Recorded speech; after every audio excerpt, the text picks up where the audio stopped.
esta elección es una reedición de la disputa política que el Ecuador vive desde que el correísmo llegó a ser gobierno, que es la disputa entre dos modelos, entre dos formas de gobierno, entre dos modos inclusive de concebir la sociedad, la economía, etcétera, que son lo que habitualmente etiquetamos como izquierda y derecha, ¿no?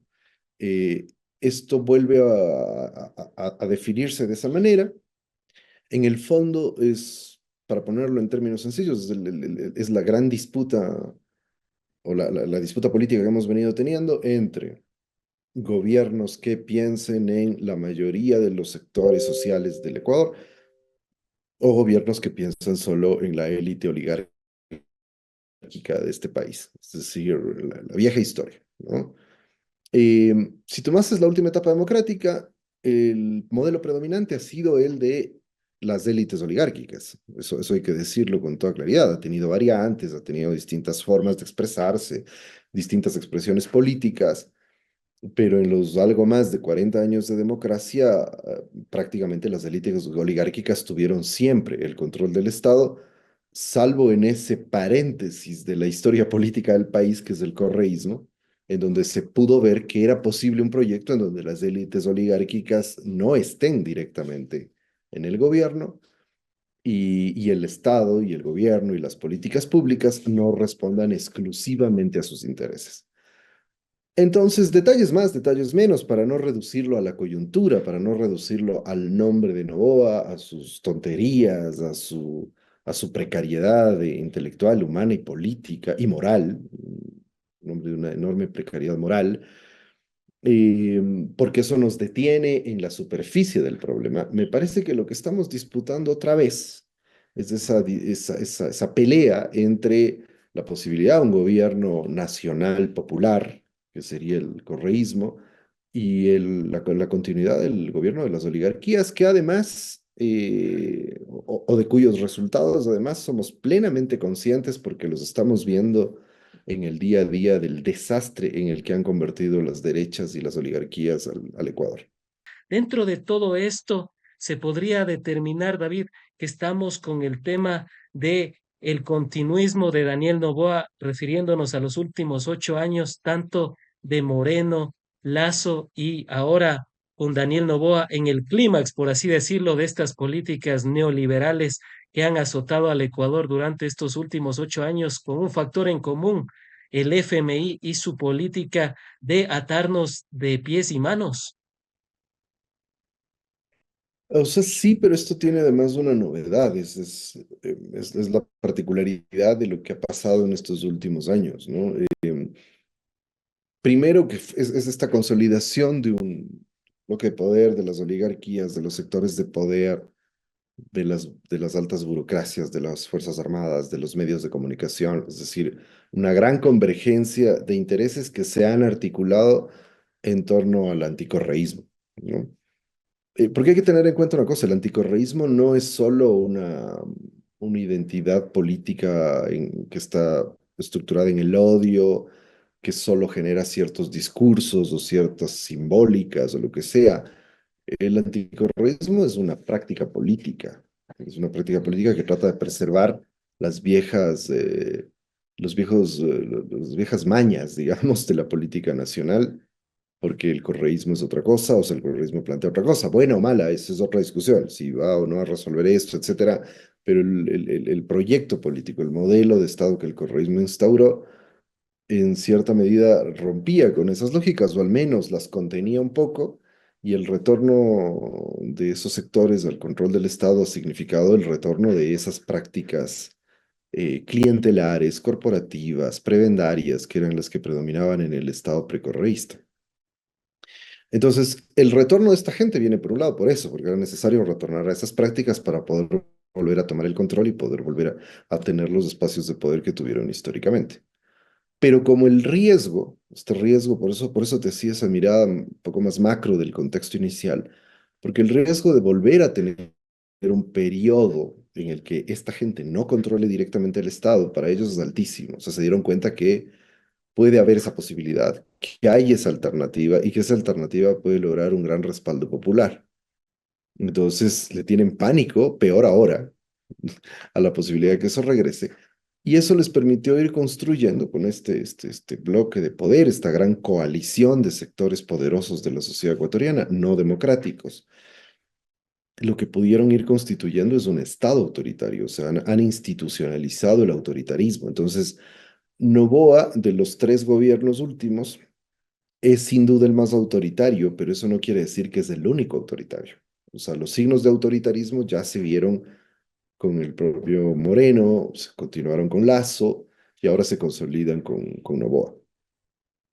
Pero Noboa es más un producto, es más un resultado de esta consolidación progresiva muy acelerada en estos años de un Estado autoritario. Entonces, ese es un fenómeno muy interesante porque en todos los niveles de la gestión de Estado uno puede encontrar niveles de arbitrariedad y autoritarismo. Es decir, te pongo como ejemplo la Universidad Central en la que yo trabajo.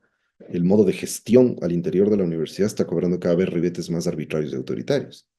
Y eso tiene que ver ya ni siquiera con los actores que siempre han sido arbitrarios y autoritarios que ahora manejan la universidad, sino que hay un ambiente social colectivo en donde las instituciones, las relaciones sociales, la vida social se está volviendo cada vez más autoritaria y arbitraria, pero porque se ha consolidado un Estado autoritario, es decir, no es solo el gobierno, quiero decir. Y obviamente la gran disputa política de este momento es si vamos a votar porque se consolide de una vez esa lógica autoritaria y se pierdan ya los estamentos democráticos más básicos. Mira todo lo que ha hecho Novoa en estos meses, evidencian con toda claridad cómo se ha desestructurado los mínimos democráticos, los mínimos liberales de la democracia, o sea, aquello de hay que respetar el Estado de Derecho. Noboa se ha burlado del Estado de Derecho, se lo ha pasado por encima como si fuese una de sus haciendas bananeras, o sea, ha tratado así al país. Entonces, insisto en que ahí hay continuidad, o sea, más allá de los nombres, el modelo, este proceso político de consolidación de la forma autoritaria del Estado, y quiero subrayar esto, ya no es solo un gobierno autoritario, es un Estado autoritario, por eso, insisto, Moreno, Lazo y Noboa han tenido políticas autoritarias, basta pensar en dos cosas, en la represión de las movilizaciones sociales de 2019 y 2022, una represión inédita que no había sido vista nunca en este país, y en la persecución judicial al correísmo, en lo que ha habido una continuidad absoluta. Entonces, si tomas todo eso, te das cuenta que, porque no es solo Noboa queriendo ser autoritario, ¿cómo nos damos cuenta que hay todo un Estado autoritario?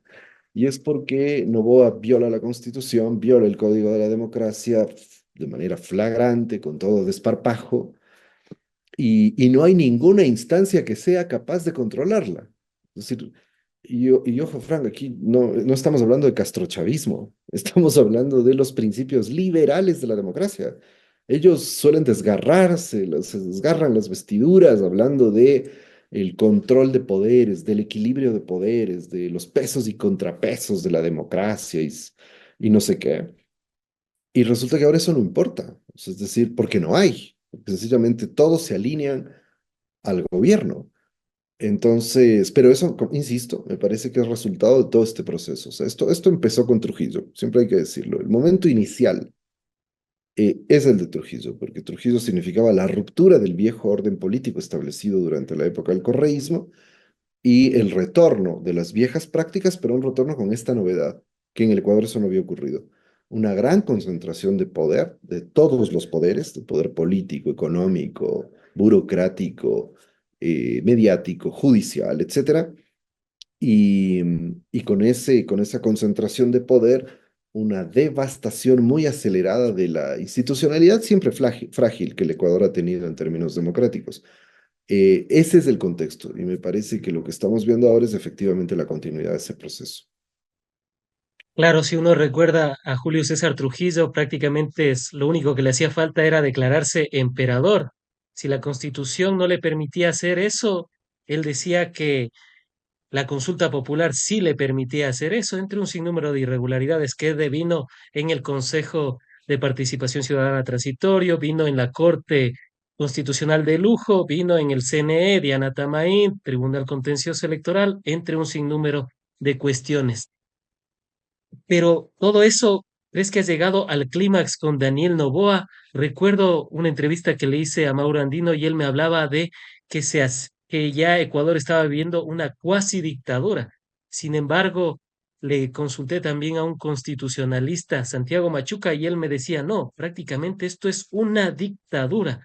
David, desde la sociología, desde la Universidad Central, desde el análisis de los intelectuales, ¿qué es lo que han dicho sobre el Ecuador ya con el clímax de Daniel Noboa? Estado frágil de la democracia, cuasi dictadura, dictadura o totalitarismo, o qué es lo que estamos viviendo en el Ecuador. O sea, en estricto sentido, yo me pegaría a definir esto como un estado autoritario, como te decía, ¿no? En el sentido de que, claro, formalmente todavía no podemos hablar de una dictadura porque todavía tenemos ciertos espacios como la Asamblea Nacional, como las elecciones, pero son mínimos, o sea, hay una asfixia de la condición democrática, porque además el problema del ejercicio autoritario del poder no es solamente el cumplir con ciertos requisitos formales, es que todas las posibilidades de una disputa democrática se van cerrando. Entonces, y esto viene también de larga data, o sea, es decir, yo lo he dicho insistentemente, o sea, eh, no me, digamos, lo voy a poner de esta manera, ¿no? Me parece que quienes recién se están dando cuenta que venía gestándose un Estado autoritario desde hace rato, se han demorado. Es decir, esto ya se veía desde mucho tiempo atrás. Y te lo voy a graficar de esta manera, yo lo he dicho ya hace años. No puedes hablar de una democracia plena cuando la principal fuerza política de un país está siendo perseguida y asediada permanentemente a partir de un aparato judicial y mediático que nota ambos, el aparato judicial y el aparato mediático, no son fuerzas democráticas, no tienen origen democrático, no representan a sectores mayoritarios de la población, representan a quienes los nombran en el caso de los jueces y a quienes son los dueños de los medios de comunicación, en el caso de los medios de comunicación. Y sin embargo, el aparato judicial y el aparato mediático han sido los que han definido prácticamente las agendas de los últimos gobiernos. ¿Cuál es la agenda más fundamental? El anticorreísmo. Entonces, insisto, esas no son condiciones democráticas normales. O sea, cuando le pones mil trabas a la principal fuerza política del país para que no pueda participar, para que sus líderes no puedan estar acá, cuando apresas a sus líderes con causas forjadas, todo lo que sabemos, ¿ya? Y Frank, ni siquiera se trata, porque a veces la discusión se vuelve tan simplista que se piensa que es, no, es que son delincuentes, y ni siquiera se trata de eso, es decir, pueden haber cometido delitos, pero no puedes hacer de eso una estrategia para ensañar la persecución judicial, atacar a todo el mundo con el concepto de que son delincuentes y estigmatizar a toda una identidad política. O sea, en el Ecuador la derecha ha llegado casi, casi a determinar que ser, como dicen algunos memes fascistas, que ser correísta es ser delincuente. Entonces, eso, cuando eso pasa en una sociedad, eso no es democracia. O sea, no es una democracia plena, para empezar. Cuando Y todas claro, las el problema es que, pruebas, cuando todas las pruebas apuntan a que las cajas de banano están contaminadas con drogas, que los puertos que son privados y que algunos pertenecen a la familia Noboa envían droga y por eso sorprende la decisión de militarizar los puertos, entre un sinnúmero de factores que, claro, es fácil desviar la atención hacia el adversario para exculpar la ineficiencia de los tres últimos mandatarios. ujú, por supuesto, y para derrotarlo políticamente, además. Igual es una idea que yo he tenido siempre, y yo estoy convencido de que la derecha entendió bien y las oligarquías entendieron bien que al correísmo no lo iban a poder derrotar democráticamente. Podían ganar hasta una elección, pero derrotarlo como fuerza política, o sea, aniquilarlo como fuerza política, como representación política, como identidad, sabían que no lo iban a poder hacer, es decir, que corrían el riesgo de que el correísmo se fortalezca, siga en la escena política, les siga ganando elecciones. Entonces, claro, cuando Moreno traiciona el correísmo, sabían perfectamente que la vía era precisamente dinamitar toda la democracia ecuatoriana, de modo que ahí sea posible confrontar con el correísmo ya debilitado, perseguido, asediado. Pero en cualquier caso, digo, más allá si uno es correísta, anticorreísta o lo que fuese, el problema de fondo es que en esas condiciones de funcionamiento de la política no son democráticas. Es decir, lo voy a poner de otra manera, para usar los ejemplos que más o menos has planteado ya hace un momento. O sea, es como si por el caso León de Troya, que involucra al círculo íntimo de Lazo con la mafia albanesa, entonces de pronto habría que estigmatizar a toda la fuerza política de Creo y decir que todos los que apoyaron a Lazo, que todos los que votaron por él son delincuentes y todos los días repetir que Lazo y los lacistas y quienes votaron por él son narcotraficantes. Entonces, pero mira la diferencia, o sea, ¿alguien se acuerda del caso León de Troya? No se acuerda nadie. O sea, nadie. O sea, cuando conversas con la gente que no está muy informada políticamente, pues, en los círculos familiares, con los amigos, nadie o no lo recuerda o no saben, Frank. Gran parte de la población ecuatoriana no sabe del caso León de Troya. Ni siquiera de Y, Danilo y lo Carrera, otro, ni de Rubén Cherres, ni de Hernán Luque Lecaro. exactamente. Al igual que nadie hace la relación que acabas de hacer. Que ojo, ¿no? Digo, creo que en eso que tenemos que ser muy responsables, ¿no? No se trata de señalar al presidente, pero sí resulta muy sospechoso que el que proviene del sector bananero no sea sordo, ciego y mudo frente al hecho patente, evidente, de que hay un pacto entre el narco y el sector bananero. No vamos a decir todos los bananeros, por supuesto, pero evidentemente hay ciertos sectores que están en negocios al menos, o hay la sospecha al menos de que podría haber negocios oscuros entre el sector bananero y el narcotráfico. Y obviamente es por lo menos sospechoso que nada, aquí se capturaron, recordarás, en aquella finca empezaron a decir que era de correístas, no sé qué, cuando se capturaron como 20 toneladas de droga en una finca bananera. Y primero, ¿alguien recuerda eso? Y en segundas, ¿alguien sabe de quién era la finca, quiénes eran los dueños, etcétera, etcétera? Y no olvides lo que debió haber sido un escándalo en otro contexto, o habría sido un escándalo en otro contexto. No olvides, no recuerdo cuál era su parentesco, pero a esta familiar, no sé si era hermana, cuñada, algo así, dueña de una plantación bananera, a la que capturaron porque estaban transportando droga en sus cargamentos de banano y que era familiar, yo no recuerdo su relación, del ministro de Agricultura. Justamente te iba a Entonces, comentar, y justamente nadie te se iba a acuerda de eso comentar, tampoco. justamente te iba a comentar de la cuñada del ministro de Agricultura de La Daniel cuñada. Noboa, que María Fernanda PM, cuñada del Ujú. ministro de Agricultura Danilo Palacios, que fue detenida el pasado 1 de julio de 2024 por el presunto delito de tráfico de ilícito de sustancias sujetas a fiscalización. Y no pasó nada. Hay Y el proceso permíteme, judicial, pero no ha tenido un fin. Y permíteme hacer este contraste, ¿sí? De eso que pasó hace un año, que debió haber sido un escándalo, que debieron habernos informado con toda claridad qué estaba pasando, pasó, porque además, lo recordás, fue una noticia de segundo plano durante 1 o 2 días y desapareció. Pero de la narcovalija, ¿se acuerdan hasta ahora?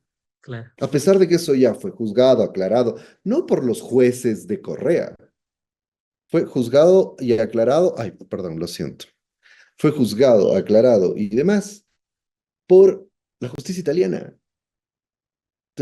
Recuerdo en el debate este pintoresco personaje que es Pedro Granja atacando a Luisa González con lo de la narcovalija.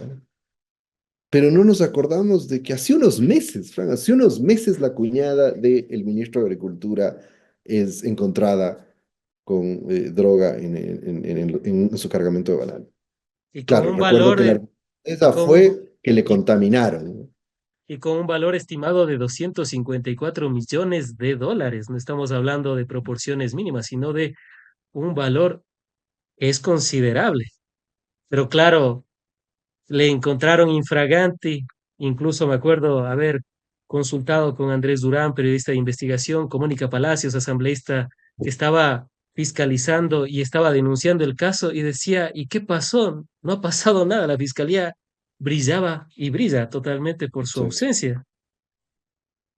Y ojo, permíteme aclarar algo, por si es necesario. Es decir, insisto, no se trata de señalar, no creo que ni periodistas ni académicos tenemos que juzgar a nadie, pero es advertir, primero, de la diferencia en el tratamiento de los casos.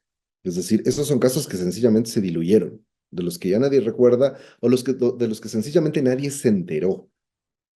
Es decir, mi análisis de lo que pasa con este tipo de cosas proviene o busca evidenciar cómo hay un desbalance político en el modo en que se maneja la información sobre casos como estos en el país. Entonces, claro, cuando son las oligarquías las que están involucradas, no pasa nada, nadie se entera. No, es una noticia de tercera línea que pasa muy rápidamente y pasa casi desapercibida. Cuando es un caso verdadero o falso, porque insisto, esa no es la discusión, que involucra a las izquierdas, se vuelve un caso retumbante con el que van a martillar todos los días por todo el tiempo y durante años. Y ahí está el desbalance. Y obviamente, ahí el problema que tienes, por otro lado, es que deberíamos tener un sistema de justicia que funcione para que precisamente estas cosas se aclaren, porque lo que se busca es eso. Es decir, si la señora cuñada del ministro, vamos a ser absolutamente ingenuos, si la señora cuñada del ministro no tiene nada que ver y efectivamente le contaminaron un cargamento sin que ella se entere, pues claro, sería absurdo acusarla, sentenciarla y decir, no, ella es culpable. Pero lo curioso es que el caso se diluye y jamás sabemos qué pasó. O sea, qué realmente pasó. Si es que no es culpable, bueno, entonces explíquennos por qué no es culpable. Y de igual manera, si es culpable, bueno, júzguenla. Pero el problema es que además tenemos un sistema de justicia que no funciona y que está politizado hasta el extremo. Y además infiltrado por el crimen organizado.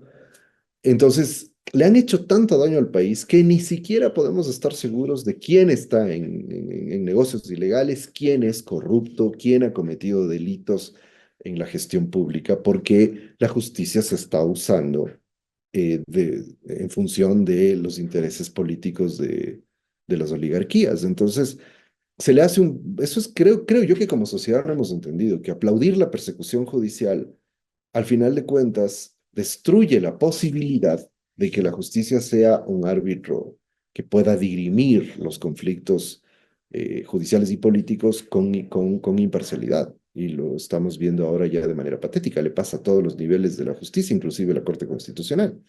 Entonces, cuando eso ocurre, el problema es que pierdes las herramientas para combatir a la corrupción o a la infiltración del crimen organizado porque pasa esto de que ya no sabes en quién confiar. Es decir, ¿cómo sabemos que una sentencia, buena o mala, no te digo, ni siquiera juzguemos si la sentencia sirve o no sirve, ¿cómo sabemos que una sentencia, buena o mala, favorable o desfavorable para uno u otro sector, es realmente una sentencia que se ha dictado en derecho? Cuando aquí se estiman hasta los tiempos para dictar las sentencias, los tiempos políticos.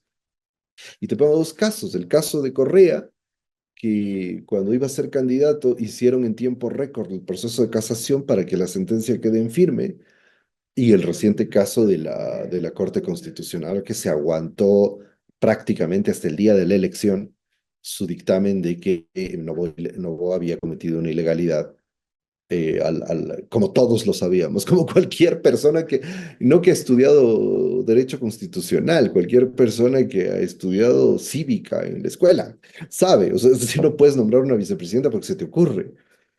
Y sin embargo, la Corte se aguantó hasta el final, calculando muy probablemente los tiempos políticos para sacar su sentencia cuando ya el efecto que va a tener es prácticamente inocuo y además con las ambigüedades de siempre que le permitieron al gobierno decir, ah, no, está observando el mecanismo, no el fondo, ¿no?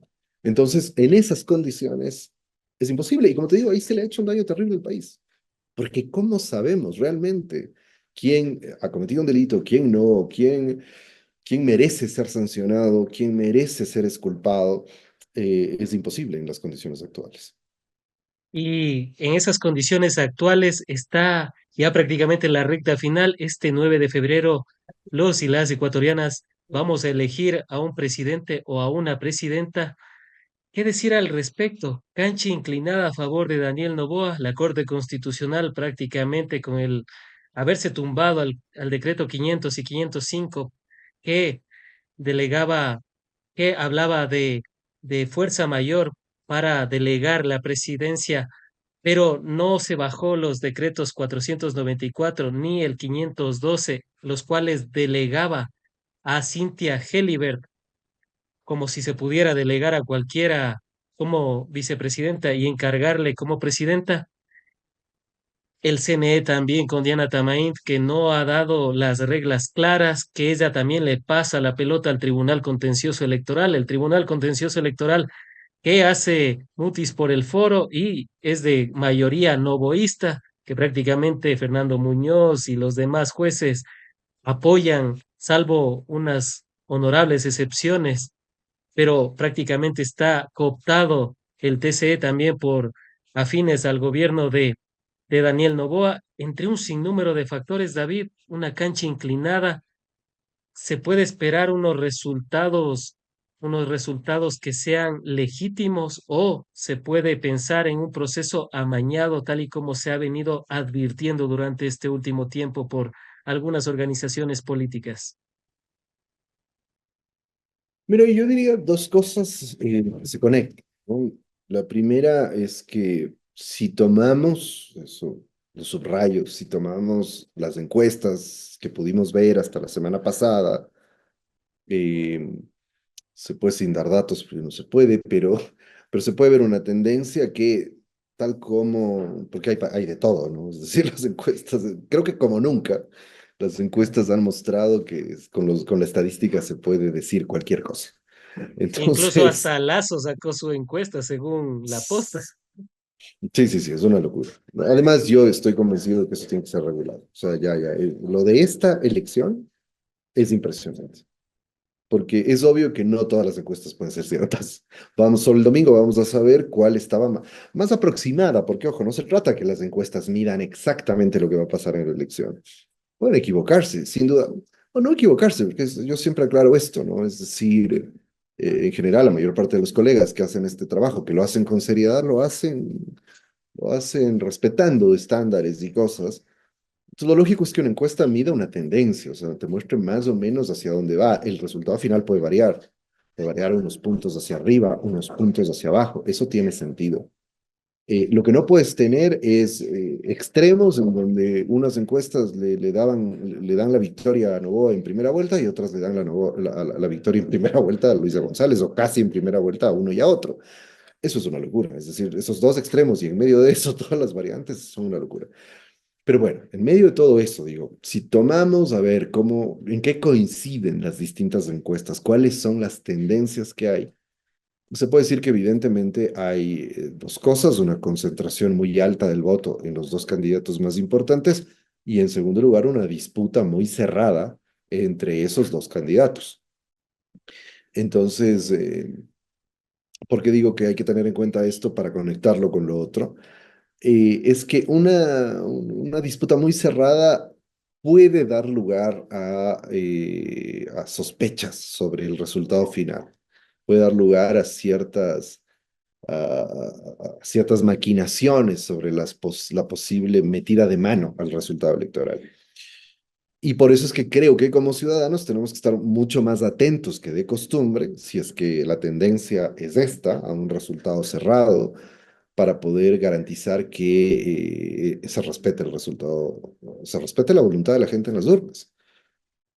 Ahora, evidentemente, porque por eso yo insistí en aquello de que lo que se ha constituido en estos años es un Estado autoritario, porque evidentemente todas las instituciones están con el gobierno. No hay ninguna, o sea, no hay ninguna.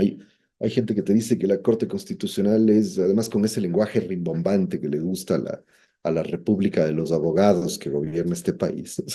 Les gusta eso de, como es el último baluarte, el último de la dignidad nacional, de la baluarte moral, ¿cómo se llama? Resquicio moral, qué sé yo, todo ese tipo de cosas.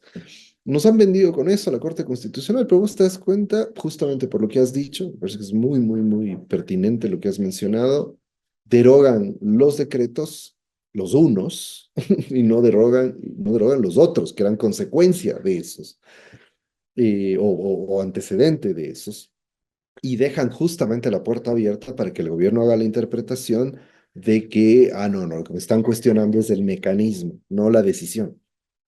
Entonces, claro, ya no voy a nombrar por decreto, sino que voy a emitir un post de ex para nombrar a lo que sé yo, ¿no? Pero es por las ambigüedades permanentes y es porque todo el tiempo esa gente de la Corte Constitucional se cuida las espaldas en estos temas y termina favoreciendo a los gobiernos de la derecha. Entonces, en esas condiciones, evidentemente hay un riesgo muy alto de que se pueda vulnerar la voluntad popular si es que la distancia es corta, y si es que no se corrigen estas denuncias que ha hecho principalmente Andrés Arauz, que ha puesto unas advertencias sobre cuestiones muy puntuales y que además a mí me han servido para informarme. Yo no tenía idea, por ejemplo, que los digitadores no pueden ver a qué partidos le están poniendo los números, que los partidos tienen códigos. Claro, Y me parece absolutamente razonable, es un mecanismo completamente lógico de control, porque obviamente los digitadores ni siquiera con mala fe, o sea, les puede pesar el corazoncito y le pueden pasar un dato un poquito más alto al partido de su preferencia. Si no pueden ver y está codificado, me parece que eso es perfecto. Y es alarmante que Andrés Arauz, que evidentemente está muy bien informado, denuncie que eso se ha roto y que no va a ser así y que van a poder ver a qué partido le están poniendo el resultado. Entonces, si no se corrigen esas cosas, es decir, podrían estar vulnerando la voluntad popular con este tipo de jugadas. Sin embargo, de todos modos, hay que decir, porque en estas cosas no es conveniente absolutizar las cosas, ¿no? Hay un riesgo mayor por el grado de alineamiento que existe entre las distintas funciones del Estado con el gobierno. Eh, pero en los sistemas democráticos modernos es bastante difícil la posibilidad de un fraude electoral. Es decir, el único escenario posible en ese sentido es que nos pase algo como lo de la tan temida Venezuela, ¿no? Que de pronto desaparezca todo el registro. Y además, lo de Venezuela es curioso, porque mira que en Venezuela el problema es que no hay registro, el gobierno no presenta las actas de la elección, pero la oposición tampoco puede demostrar que hubo fraude. Y eso es muy problemático, es un vacío muy extraño lo de Venezuela.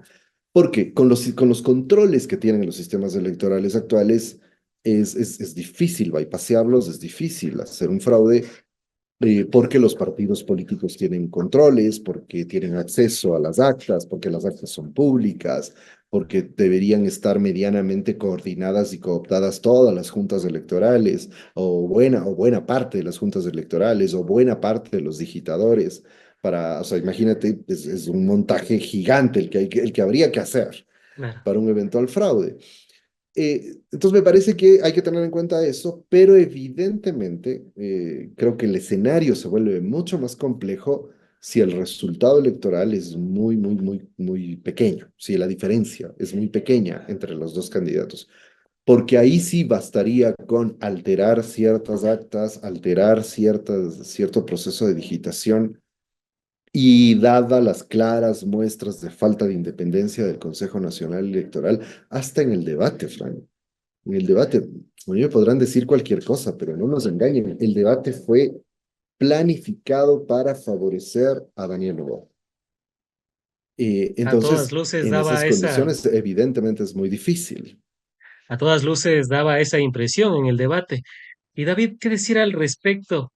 El hermano de Diana Tamaín, presidenta del Consejo Nacional Electoral, en el consulado de Nueva York del régimen de Daniel Noboa. ¿Esto es legal? ¿Esto es moralmente bien visto? ¿O en el Nuevo Ecuador las prebendas, similando y asemejándose a la vieja partidocracia, son normales y no tenemos que asustarnos por aquello? Mira, yo siempre digo que ese tipo de evaluación, a ver, porque, mira, hay que transparentar el hecho de que la política de la alta jerarquía de Estado es sobre todo política. Entonces, acá, aunque en los 90 las ONGs apoyadas por la que ahora está siendo tan vilipendiada a nivel internacional, USAID, Nos metieron la idea de que había una especie de ciudadanía en abstracto, una ciudadanía neutral, una ciudadanía sin política. Nos comimos ese cuento y creímos que entonces las autoridades de control y las autoridades de los jueces y fiscales no deben tener posición política. Es un absurdo. Si están en la alta jerarquía del Estado, lo más lógico es que tengan, y además porque es imposible no tener una visión política del mundo. O Concuerdo. sea, te lo pongo así de forma muy concreta. Si crees que la pobreza es producto de condiciones estructurales de desigualdad, eso es tener una posición política, de izquierdas, por cierto.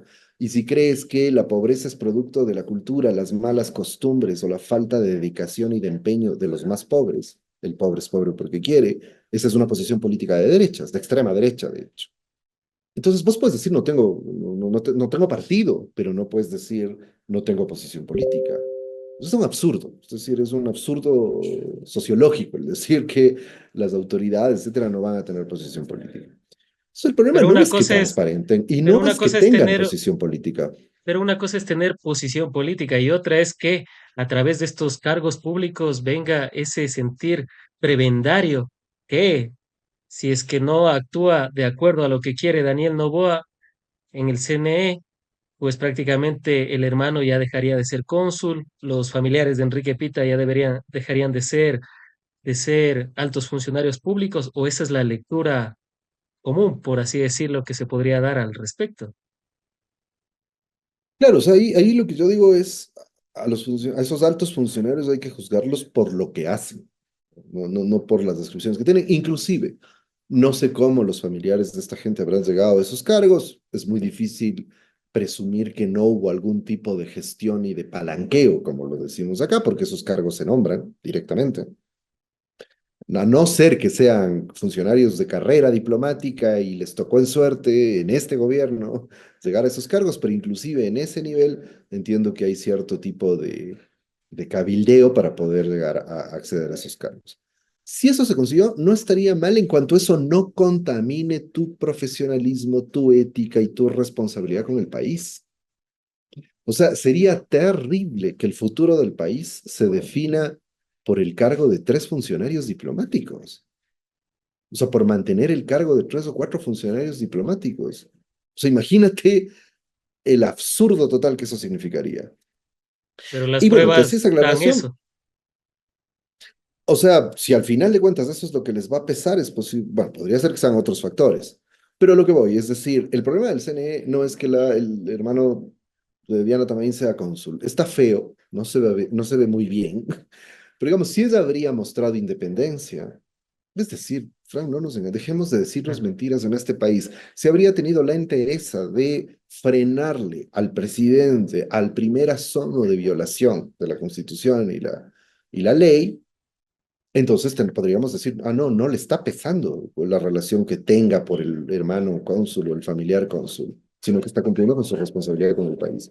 Pero eso no es lo que está ocurriendo. Evidentemente, lo que hemos visto es un alineamiento poco menos que vergonzoso, poco menos un bochornoso alineamiento del CNE, del TCE. Mira la velocidad con que el TCE respondió frente al ataque a la llamada Liga Sur del Consejo de Participación Ciudadana.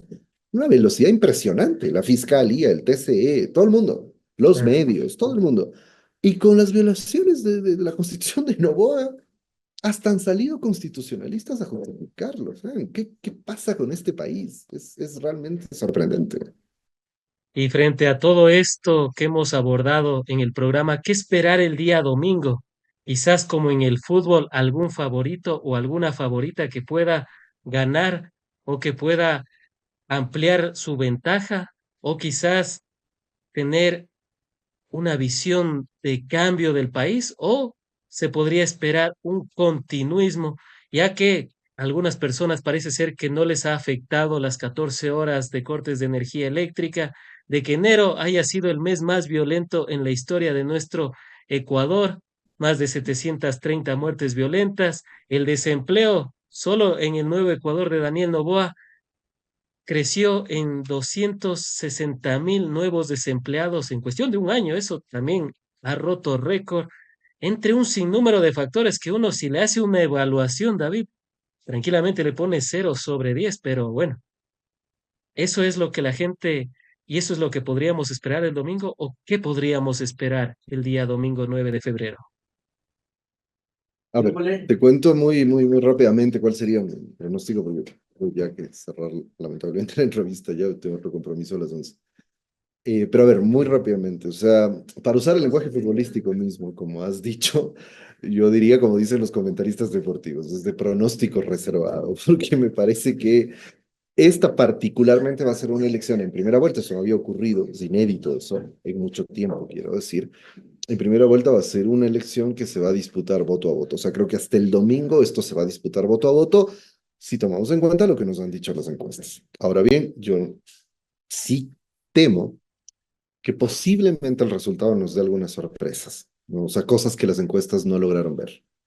Tengo, ese sería un segundo elemento. Me parece que si tomamos solo las encuestas, vamos a tener una disputa cerrada, muy cerrada. Pero también me parece que hay que estar advertidos de que hay la posibilidad de que las encuestas no hayan captado ciertas tendencias del electorado que quizá aparezcan recién en el resultado final del domingo y esto nos dé unas sorpresas. Para bien o para mal, o para un lado o para el otro, puede, pero creo que me parece que ese es un factor, por cómo está de enrarecido el ambiente político, quizá pudo haberse distorsionado la medida de las encuestas, y eso solo lo vamos a ver con la elección final. Mi posición personal es que yo espero que haya un cambio, no podemos seguir con este modelo, o sea, espero que pare ya. La derecha ya ha tenido la posibilidad de gobernar 8 años y nos ha llevado al peor desastre nacional en décadas. Creo que es suficiente. O sea, creo que ya los empresarios exitosos han demostrado que son un fracaso gestionando el Estado, un rotundo y absoluto fracaso. Y ¿Cuál podría ojalá ser, podamos empezar a abrir, cuál podría ser esa opción? ¿Cuál podría no, ser lo que esa decía es opción solamente, para resolver los problemas del país? pero para mí no, es indiscutible que la opción es el correísmo, que es el único proceso político y modelo político que ha probado que tiene capacidad de gestión pública y que nos dio un gobierno en donde en general se vivía bien, se vivía mejor, mucho mejor que como se está viviendo ahora en el Ecuador. Eso es indiscutible. Son los datos, ¿no? No es una valoración moral, etcétera, son los datos. Entonces creo que ahí esa va a ser la disputa. Pero además creo que, y ojalá, si los resultados nos permiten enderezar este tortuoso camino que hemos tenido en estos años, también empecemos a poder abrir una reflexión profunda como sociedad. ¿Y qué es lo que nos está pasando como sociedad? Por, cierro solo con esta reflexión, Fran. No es posible que un tipo como Novoa tenga una representación, una intención de voto mayor al 10%. Tipo como Nova no debería tener más del 5% de intención de voto. Nunca debió salir del anonimato en el que estuvo siempre hasta cuando llegó a la Asamblea Nacional. Y ahora tiene posibilidad de ser reelecto. E inclusive, para algunos, hasta de ganar en primera vuelta. Pero digo, no, más allá si eso es posible o no, que alguna gente crea eso, me parece que es dramático para nosotros como sociedad. Es decir, la gran pregunta que tenemos que hacernos es, ¿cuál ha sido el costo del odio político? ¿Y cuál es el costo que alguna gente todavía está dispuesta a pagar para satisfacer su diminuto y minúsculo y narcisista odio político? Entonces, es decir, hay gente que está dispuesta realmente a destrozar el país con tal de satisfacer su odio al correísmo. Me parece que eso amerita una reflexión como sociedad mucho más profunda. Y te agradezco mucho, Fran, por la invitación. Un Han abrazo y sido, espero que se resuelvan los problemas técnicos.